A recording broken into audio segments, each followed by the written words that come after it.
नमस्कार फ्रेंड्स। आज India TV online गौरवान्वित है कि माननीय उच्च न्यायालय के न्यायाधीश श्री संजय प्रसाद जी जोहार परिचर्चा में हमारे साथ हैं। और ये जोहार परिचर्चा कुछ उन विषयों को है कि जो कहीं कानून का दायरा है और कहीं सामाजिक दायरा शुरू होता है। तो मैं सबसे पहले तो सर को जोहार परिचर्चा में बहुत बहुत स्वागत करता हूँ, इंडिया टीवी ऑनलाइन की तरफ से, पूरे परिवार की तरफ से, इंडिया टीवी ऑनलाइन के और लाखों दर्शकों की तरफ से। सर, आपका स्वागत है जोहार परिचर्चा में। आज एक कार्यक्रम में सर आप शिरकत किए, तो सबसे पहले तो यहीं से शुरुआत करते हैं कि छात्रों के जीवन में किस तरीके से कुछ बदलाव लाया जाए जिससे कि वो हमारे देश के एसेट बन सकें, हमारे देश के वो वैल्यूएबल नागरिक बन सकें जिसके लिए देश अब तैयार हो रहा है और ये अमृत महोत्सव में हम चल रहे हैं। तो आज सर किस किस विषय पे कार्यक्रम हुआ और उसमें खास बातें क्या थी? आज का विषय मणिपाल टाटा मेडिकल कॉलेज में रैगिंग से संबंधित था। क्या क्या है इनका परिचय, इन चीज़ों को जानकारी छात्रों को देनी थी। उसके अलावा यही बताना था कि इसके कॉन्सिक्वेंसेस क्या होते हैं। अगर कोई छात्र रैगिंग का शिकार होता है तो क्या कॉन्सिक्वेंस है, और जो करते हैं उनके खिलाफ क्या क्या जा सकती है, इस विषय में बात चर्चा की गई है कि सुप्रीम कोर्ट का क्या आदेश रहा है, लेटेस्ट क्या आदेश रहा है, क्या दिक्कतें आती हैं, क्या करियर पे इफेक्ट पड़ता है, ये चर्चा हुई है। जी, रैगिंग सर एक महत्वपूर्ण विषय है और कई एक दशकों से जब हम लोग भी कॉलेज लाइफ में थे तो कहीं ना कहीं रैगिंग को एक पॉजिटिव एटीट्यूड से लोगों को समझाने की कोशिश की जाती थी कि बच्चे जब गांव से या उस परिवेश से चल के आते हैं जिनको थोड़ा सा अपने आप को वार्म अप या ओपन अप करना होता है बड़े माहौल में, बड़े डेवलप समाज में, तो थोड़ा सा उनके भटक को खोलने के लिए अगर लोकल भाषा में बात करें, लेकिन वो धीरे धीरे वो रैगिंग भटक को खोलने वाली खुद ही भटक गई और ये रैगिंग उस लेवल तक पहुंच गया कि जो कानून ने उसके ऊपर अपना नज़र रखने लगा और कानून की दृष्टि से वो गलत होने लगा। तो सर क्या संदेश देना चाहेंगे उन सब छात्रों के लिए कि जो हमारे होनहार माने भविष्य हैं भारतवर्ष के, रैगिंग के दृष्टिकोण को लेकर? रैगिंग पर सरकार का अभिरुख और माननीय उच्च न्यायालय और माननीय सुप्रीम कोर्ट का अभिरुख स्पष्ट है कि किसी भी कॉलेज कैंपस में, चाहे मेडिकल कॉलेज है, इंजीनियरिंग कॉलेज है या सभी कॉलेजेस, यूनिवर्सिटीज़, रैगिंग सभी जगह बैन है। रैगिंग के लिए गाइडलाइन भी बनाया गया, खास तौर से रैगिंग टेक्निकल इंस्टीट्यूशंस में पाया जाता है। नॉर्मली रैगिंग के नाम पर एक्वेंटेंस की बात होती है। बात तो सही है कि एक्वेंटेंस होना चाहिए।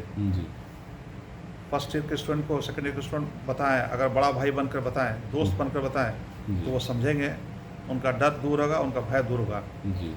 लेकिन अगर उनके फ्रीडम को कर्टेल किया जाएगा और उनके माइंड और बॉडी को कंट्रोल करना चाहेंगे, जो कि उनके ज़मीर के खिलाफ, जो उनके कॉन्सेंस के खिलाफ जाते हैं, या उनको ह्यूमिलेट किया जाएगा, तो ये परिणाम तो ठीक नहीं माना जाता है।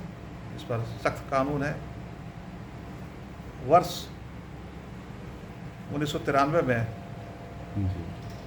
वर्ष 1973 में सर्वोच्च न्यायालय का फैसला था जिसमें RMCH, जो आज रिम्स के नाम से जाना जाता है, वहाँ कुछ बच्चों ने, कुछ लड़कों ने गर्ल्स कैंडिडेट के साथ रैगिंग, उनके हॉस्टल में जाके उन्हें डिस्टर्ब करना चाहा था।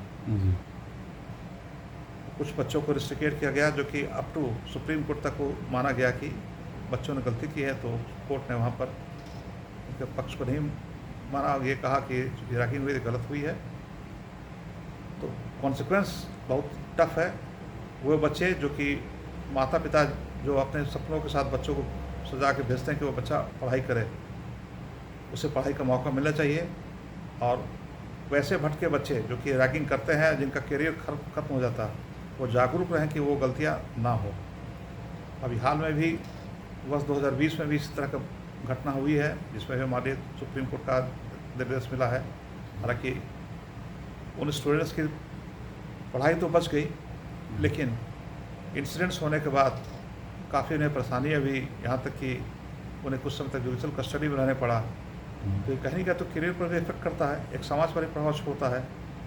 तो ये संस्था की भी जिम्मेवारी है, वो संस्था चाहे मेडिकल कॉलेज हो, चाहे इंजीनियरिंग कॉलेज है या कॉलेज यूनिवर्सिटी, कि वो लोग एक पॉलिसी के तहत, एक गाइडलाइन के तहत इसको मिनिमाइज़ किया जा सके, इस पर फोकस करें और इसको अवेयरनेस करें, इसका प्रोग्राम करें, एक टीम बनाएं।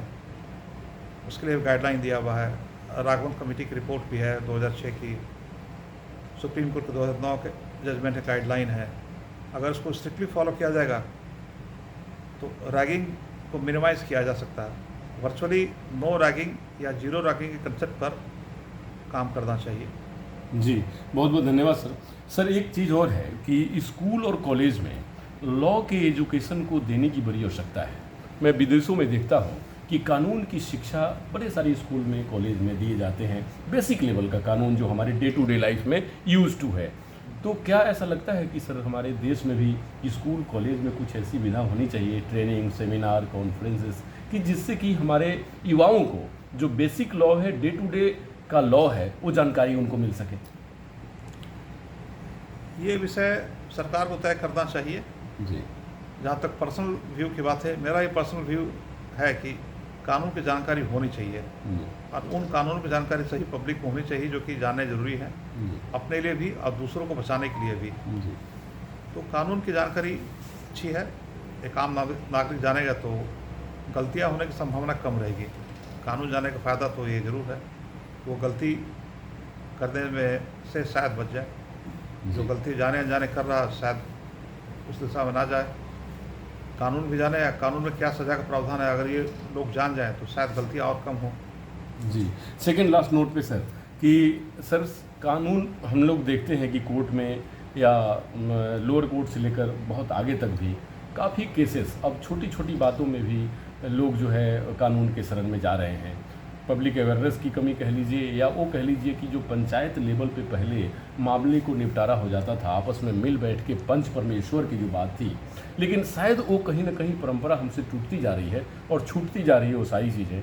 तो क्या ऐसा लगता है सर आने वाले दिनों में जो कोर्ट के ऊपर लोड है, जो बोझ है, वो बोझ को कम करने के लिए कुछ और तैयारी करने की आवश्यकता है, या क्या क्या कोर्ट कर रही है? कुछ अगर आपका व्यक्तिगत उसमें कुछ सलाह हो तो। छोटे छोटे मामले काफ़ी बढ़ गए हैं, लेकिन इसमें ये ज़रूर है कि झारखंड में खास तौर से लोक अदालतें काफ़ी अच्छा काम कर रही हैं। डिस्ट्रिक्ट लेवल सर्विस अथॉरिटी सभी डिस्ट्रिक्ट्स में है, वहाँ भी सेक्रेटरी बैठते हैं, प्रिंसिपल डिस्ट्रिक्ट सेशन जज उसके चेयरमैन होते हैं DLSA के, उनके माध्यम से काफ़ी समझौता हो रहा है। सभी कोर्ट्स में आप पाएंगे, आप देखेंगे कि हर महीने में एक लोक अदालत लगती है और काफ़ी छोटे छोटे मामलों का निपटारा किया जाता है, चाहे पर्सनल डिस्प्यूट्स हैं या कोई वैसा ऑफिशियल डिस्प्यूट्स जो कि कंपाउंडेबल हो, या वो वैसे वो लॉ, वो वायलेशन ऑफ लॉ जो किए हैं जो कंपाउंडेबल नेचर के होते हैं, तो उसमें काफ़ी मामलों का निपटारा लोक अदालत के माध्यम से भी किया जा रहा है। इवन कोर्ट्स में भी काफ़ी ऑफिसर जुडिशल ऑफिसर प्रमोट करते हैं। तो एटलीस्ट मैं ये जरूर कर सकता हूँ कि झारखंड इस मामले में अग्रणी रहा है, और एक ऐसा राज्य रहा है जहाँ की इसको काफ़ी प्रमोट किया जा रहा है। और यहाँ पर लोगों को भी थोड़ा सा सब्र रखना चाहिए। केस करने पर एक बार जरूर बैठ के बात कर लें। बैठ के बात करने के लिए भी DLSA एक ऐसा सेंटर है जहाँ बगैर केस इंस्टीट्यूट के भी आप वहाँ जाएंगे तो आपको सलाह मिल सकती है। उसके लिए वहाँ पर सेक्रेटरी रहते हैं, पैरालीगल वॉलंटियर रहते हैं, मीडिएटर रहते हैं जो कि पर्सनल डिस्प्यूट्स को भी करते हैं। वहाँ जाने से भी बगैर केस के भी बात की जा सकती है, तो एक फोरम तो ज़रूर है।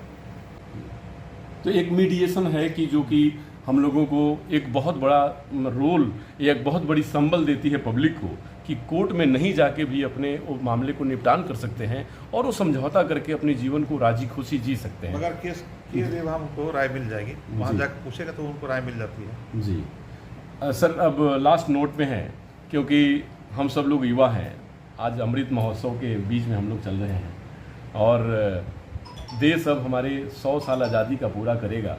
आज 77वां लोगों ने स्वतंत्रता दिवस हम लोगों ने मनाया, बड़े धूमधाम से उत्सव का माहौल था। तो एज ए जस्टिस आप सर भारत के भविष्य 20-25 साल के बाद जो देख रहे हैं, क्योंकि आप अवलोकन करते होंगे कि हमारे युवा 20 साल बाद कहाँ होंगे। चंद्रयान भी अब 24 या 23 तारीख को लैंड करने वाला है और हम सब लोग इंतज़ार कर रहे हैं कि हम उस तीसरे चौथे कंट्री के देश में आ जाएं विश्व के, हमारी भी श्रृंखला गिनी जाए अमेरिका, रशिया और चाइना के बाद, तो चौथा देश बन जाएं हम लोग चंद्रयान पे सफल अपने चंद्रयान को लैंड करने के लिए और बाकी चीज़ों के लिए। तो टेक्नोलॉजी के दृष्टिकोण से, हमारे एंटरप्रेन्योर के दृष्टिकोण से और हमारे इकोनॉमी में स्ट्रेंथन जो युवाओं का है वो बहुत बड़ा स्टेक है, वो लगभग 40% के आसपास है। तो 20-22 साल के बाद का जो भारत सर आप देख रहे हैं वो हमारे दर्शक जरूर जानना चाहेंगे कि एक जस्टिस के नज़र से 20-22 साल के बाद का भारत होगा वो कैसा होगा और उसमें हम अपने बच्चों को क्या भविष्य दे पाएंगे सर। देखिए, भारत का भविष्य काफ़ी उज्ज्वल है। जी। अगले 20-25 वर्षों में जी भारत में और भी काफ़ी तरक्कियाँ होने की काफ़ी संभावना है। जी आप खुद देखते होंगे जी कि हम भारतीय ही नहीं रहे, हम एक ग्लोबल हो गए हैं। जी हमारी पूछ सभी जगह है। जी भारत के लोगों की आप देखेंगे कि चाहे डॉक्टर हो, इंजीनियर हैं, फॉरेन कंट्रीज़ में काफ़ी जगह चीफ एग्जीक्यूटिव ऑफिसर बड़े बड़े कंपनीज़ में इंडियंस ही हैं। जी मेरिट की कमी, काफ़ी मेरिटोरियस है, इंडियन स्टूडेंट्स हैं। आज ये इंडियन स्टूडेंट्स ही हैं जिन्होंने भारत का मान विदेशों में काफ़ी बढ़ाया है। भारत का मान सम्मान में उन्होंने काफ़ी बढ़ोतरी की है।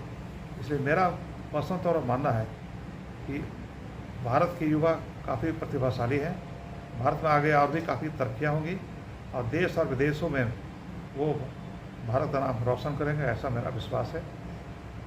जी बहुत बहुत धन्यवाद। बहुत ही कीमती समय में से माननीय उच्च न्यायालय के न्यायमूर्ति संजय प्रसाद जी ने जोहार परिचर्चा में समय दिया इंडिया टीवी ऑनलाइन को और लाखों दर्शकों को ये बताने की कोशिश किया कि भारत का भविष्य बहुत उज्जवल है, चाहे तकनीक के दृष्टिकोण से हो या शिक्षा के दृष्टिकोण से हो या समाज सेवा के दृष्टिकोण से हो। इसके बाद उन्होंने लॉ के ऊपर भी बहुत सारी बातें बताई कि जो हम सबों को समझना चाहिए कि कानून के शरण में जाना एक आखिरी पड़ाव होना चाहिए।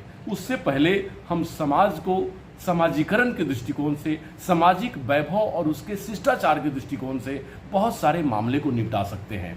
बस ग्रीड को त्यागना होगा, थोड़ी सी लालच को त्यागनी होगी और समाज में भारत के भाव को लेना होगा, जहां पर किसी रंग, रूप, भेष, भाषा, भूषा का कोई फर्क न हो। सर का यही मैसेज था कि हम सब एक हैं, एक भारतीय हैं, एक भारत है और विश्व गुरु बनने की राह पर जो भारत चल रहे हैं या हमारे युवा जो दिन प्रतिदिन लगातार कोई न कोई मिसाल कायम कर रहे हैं, वो भारत के भविष्य को बहुत उज्जवल करेगा। सर को फिर से दोबारा बधाई और धन्यवाद देने के साथ साथ इंडिया टीवी ऑनलाइन को देखें, लाइक करें, शेयर करें, सब्सक्राइब करें और ज़्यादा से ज़्यादा लोगों में पॉजिटिव मैसेज पहुंचाएं, जिससे युवा हमारे ज़्यादा से ज़्यादा जागृत हो और देश की सेवा में तत्पर हो और भारत को सेवा दे सकें, एक कंट्रीब्यूटरी फैक्टर बन सकें, एक एसेट बन सके भारत का।